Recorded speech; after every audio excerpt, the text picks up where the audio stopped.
Ants are one of the few animals that respect their dead, so the remaining few build a graveyard.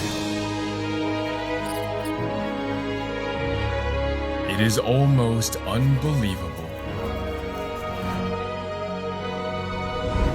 They may have lost the battle, but will they win the war? The colony is weaker than ever, but they still need honey to survive. Last time, it caused a disaster. This time, they act with caution and begin to feed.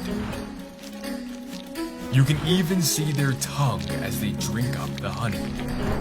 But then something remarkable happens. They are covering the honey in dirt and debris. It is genius. They are hiding it from the wild colony. Protecting the honey means protecting their queen.